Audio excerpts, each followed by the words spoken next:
The unassuming nickel. Who would have thought that it would be a focus of controversy in counterfeiting? We'll be talking about this and more. Stay tuned.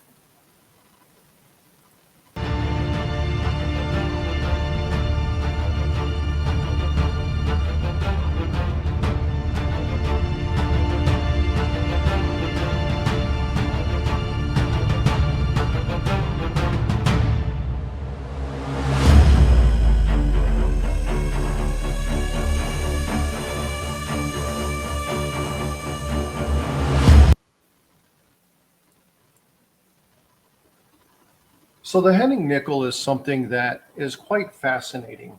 And in order to really kind of understand a little bit about the Henning nickel, you need to understand what years you can find them in. You need to find out where they're available and some key markers and things to be looking for when you're looking at or for a Henning nickel. Now, they are available for purchase and they do come up from time to time. And there are a couple eBay listings that I'm going to be going over shortly to kind of talk about what kind of things you need to look for in an authentic listing and what kind of things you need to be concerned about when you look at a listing that doesn't include some of the markers that I'm going to share with you today. So the first thing is understanding the years. So there are 5 key years in which you're going to find the Henning nickel. First one being 1939, second one 1944, third 1946, fourth is 1947. Now, interesting fact about 1947, Henning did something a little bit different in that he didn't include one of his major calling cards in the coin. It only happened in 1947. If you see this outside of that, then it needs to be a major flag for you. But we'll show you that in just a little bit. And then again in 1953. Now, who was this guy, Francis Leroy Henning? Well, he was born in 1891, and in his 40s, he had already begun counterfeiting. And he had started with a $5 denomination bill. And this is something that in today's spending, you were looking at, I would say, about $100 face value, maybe even closer to $150 by today's standards. So it didn't take long for the Secret Service and the FBI to actually catch him in this act. This was something that was, for lack of a better sense, I mean, it was just pretty blatant, right? So it didn't take them long to track him down. And so after a couple of years, they did catch him and they put him in jail for 3 years. But by the time he got out of jail in 1939, he had already devised and was planning on his new counterfeiting scheme, which was the Jefferson nickel. Now, it took a few years before people actually caught on. And it was a group like ours, a group of coin collecting people who started to look at their coins and recognize that there were some differences and similarities, across these coins that they shouldn't have been readily available. They just shouldn't have been on the coin. One of them was the missing mint mark. And so we'll get to that in just a second. I'll show you in the next slide. But it didn't have the PDRS mint mark that you would see in a normal war nickel. But they also started to identify little things within the coin that was across all the coins that kind of flagged it as well. Ironically, people didn't believe them in that it wasn't a real coin. And after a little bit more investigation, the Secret Service FBI actually did identify it as a counterfeit and then hunted him down.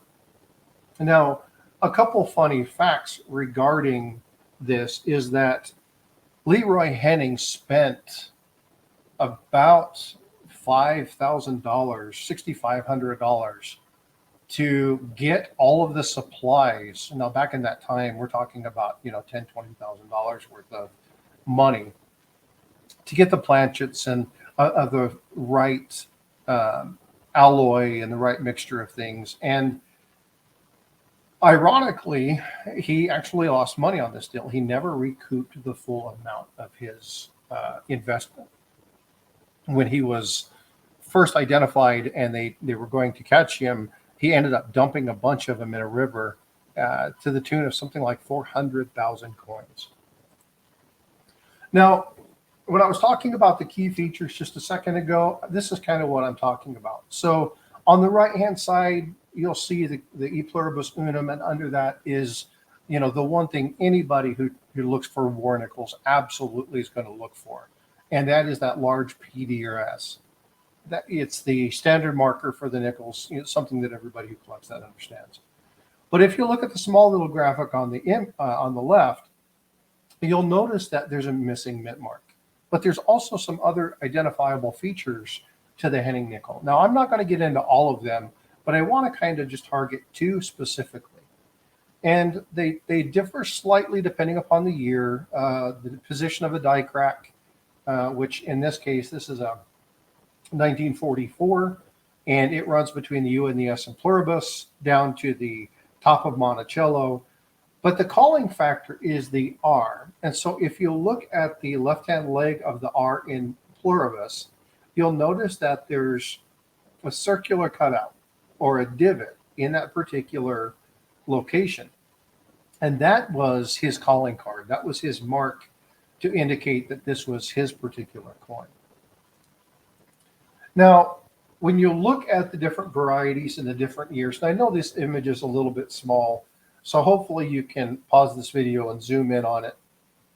But if you look at the different years, you're going to notice that there's some subtle differences between some of the years. Now, in 1939, there's going to be the no mint mark. Okay, again, no mint mark on any of these, right? But you're going to notice that all of these coins are war. You're not going to see any Henning nickel that's in gem BU. It's not going to be a brilliant coin. If you look at the Jefferson nickel that I have in my microscope, you'll see that this would be a really good version of a Henning nickel. Now, this is a 1964. This is not a Henning nickel, but I just wanted to utilize it for reference. That if you see one in this shape, it's a really, really, really good specimen. Most of them are very worn, especially after they were circulated for a number of years. But if you look at these images, you're going to notice some differences. And one of the things you're going to notice is the die crack. So you're going to see a die crack in a majority of these. Now, there were two types in 1944 and 1939, one with and one without a die crack. But the commonality between every one of these is that they have that little loop in the left-hand leg of the R in pluribus. And that is, again, that is the calling card. That is the thing that you want to look for in this particular coin.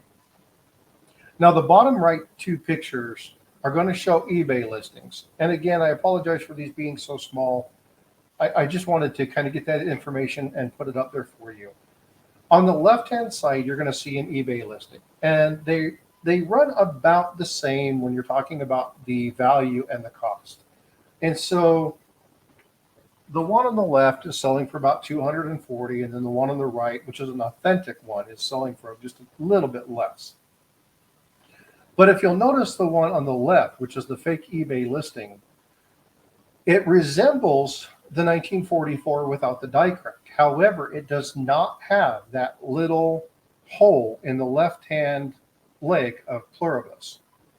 And you need to watch this. When you're looking at listings, if you're interested in picking up a Henning nickel, and they are legal to buy as counterfeit, as long as they're listed as the Henning nickel, you want to make sure that it's listed as such.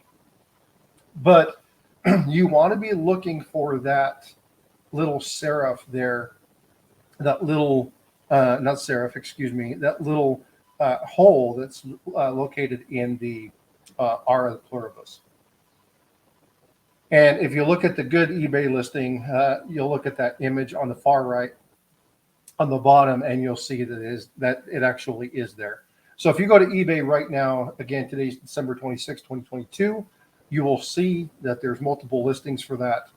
And the one on the left for the fake eBay listing is not a valid Henning nickel, even though it's close.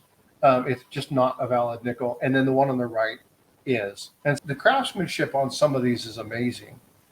And it's really important that you understand. Now, I don't own a coin shop. I don't run a coin shop. I don't sell coins. I'm just a hobbyist who enjoys doing this. And because I don't work in a coin shop and because I'm not in an environment where I'm constantly handling these coins, and much of my user base is are people who have either done this for a long time or they're new to the hobby and they're just wanting to get some good information.